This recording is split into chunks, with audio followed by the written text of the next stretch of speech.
नायक श्रद्धेय स्वामी प्रणवानंद जी महाराज, इस सदुद्यम को करने वाले हमारे आर्य समाज के महाधन स्वामी आर्यवेश जी महाराज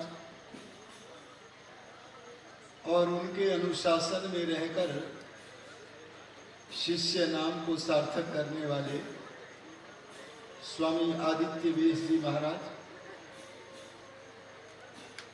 माननीय विद्वान मंडल, संन्यस्त मंडल, सभी धर्मानुरागी महानुभावों, यदि हम वैदिक संस्कृति को एक शब्द में समेट करके व्यक्त करना चाहते हैं तो वह शब्द है यज्ञ। और यज्ञों का विधान बहुत बड़ा है।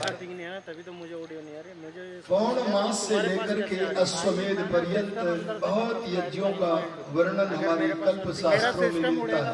इसका सामान उड़ता रहेगा, मेरा नहीं उड़ेगा। लेकिन उनमें किसी को भी महायज्ञ नहीं कहा गया है। जो समय की दृष्टि से, द्रव्य की दृष्टि से विशाल यज्ञ है, उन्हें किसी को भी महायज्ञ नहीं कहा गया है।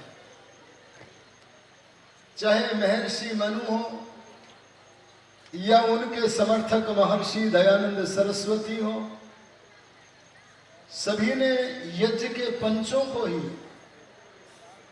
अर्थात 5 यज्ञों को ही महायज्ञ कहा है। यह बात नहीं।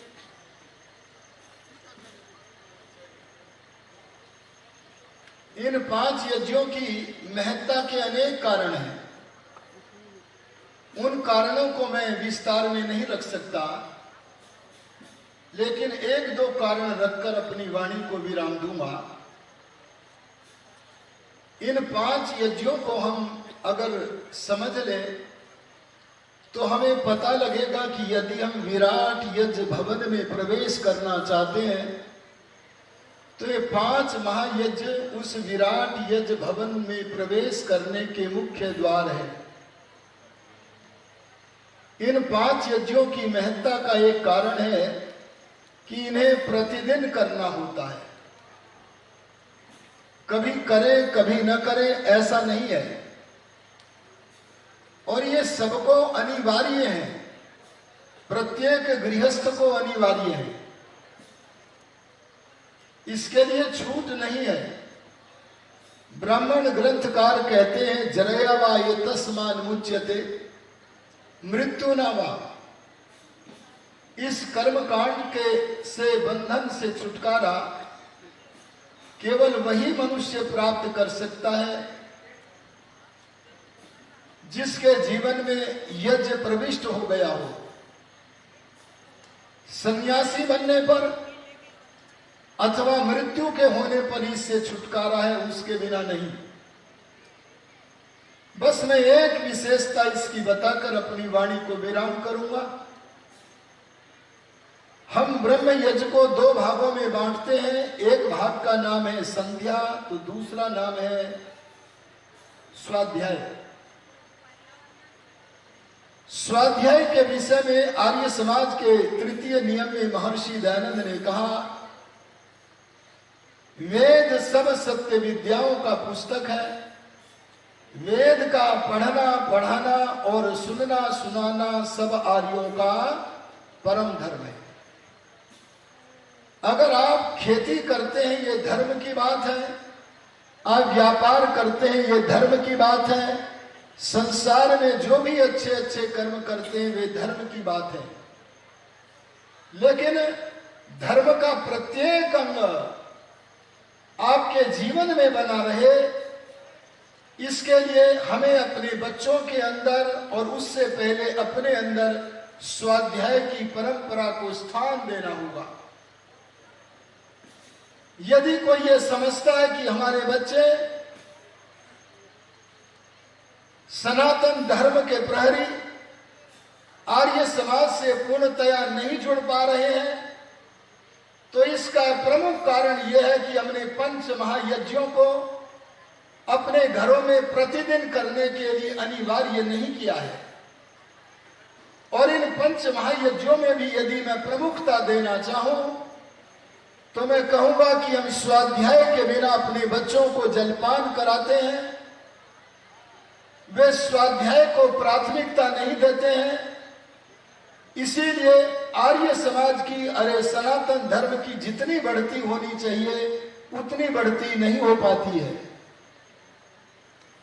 आज यदि कन्वर्ट लोग होते हैं, मत परिवर्तन किन्हीं का होता है, तो केवल उन्हीं लोगों का, उन्हीं बालकों का होता है जो स्वाध्याय नामक यज्ञ से दूर हैं।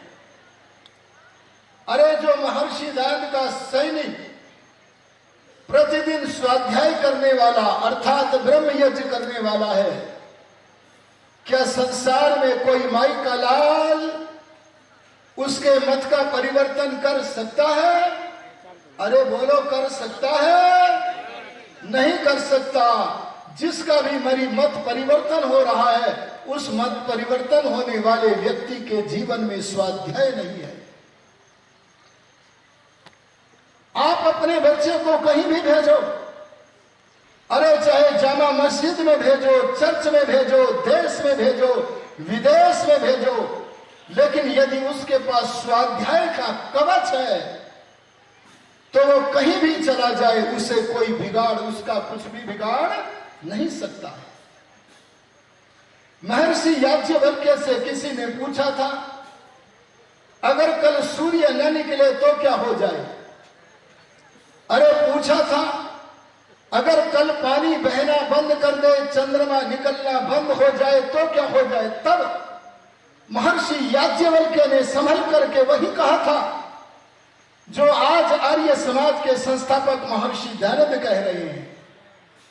तब महर्षि याज्ञवल्क्य ने कहा था, अगर सूर्य न निकले, अरे चंद्रमा न निकले, अरे पानी बहना बंद कर दे, अर्थात परमात्मा के नियम में नियमित वस्तुएं अपना कार्य करना बंद कर दें तो विनाश हो जाएगा।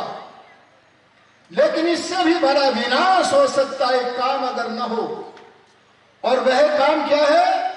सूर्य न निकलने पर, चंद्रमा के न निकलने पर, अरे पानी के बहने के बंद न होने पर जो विनाश होगा, उससे भी बड़ा विनाश मानव के जीवन में उस दिन हो जाता है जिस दिन वह स्वाध्याय नहीं करता है। इसीलिए मैं कहना चाहूंगा, आप स्वाध्याय को केवल तप नहीं परम तप समझे, अरे स्वाध्याय को धर्म नहीं परम धर्म समझे। और बस 1 मिनट में अपनी वार्ता को समाप्त करता हूं। आज हमारे युवाओं में बुद्धि की कमी नहीं है, लेकिन वे स्वाध्याय नहीं करते हैं। स्वाध्याय में और अध्ययन में एक अंतर बताकर वाणी को विरमित करता हूं। जिन पुस्तकों के पढ़ने से, जैसे खेती की पुस्तक, जैसे व्यापार की पुस्तक, जैसे वकालत की पुस्तक, जैसे चिकित्सा संबंधी पुस्तक, जिन पुस्तकों के पढ़ने से हमारे मन के प्रवाह और उसका फल बाहर की तरफ हो, अरे सांसारिक उन्नति की तरफ हो, उसका नाम केवल अध्ययन है। ये करना चाहिए, वेद में अध्ययन भी है। लेकिन स्वाध्याय का नाम क्या है? ये स्वाध्याय वेद में भी है, सत्यार्थ प्रकाश जैसे ऋषि प्रणीत ग्रंथों में भी है। जिन पुस्तकों के पढ़ने से हमारे मन के विचार का प्रवाह और उसका फल बाहर न होकर भीतर शरीर रूपी गढ़ के भीतर मानसिक उन्नति, आत्मिक उन्नति, अरे परमात्मा की संप्राप्ति के लिए हो, उस आंतरिक अध्ययन का नाम बोलो क्या है? स्वाध्याय है।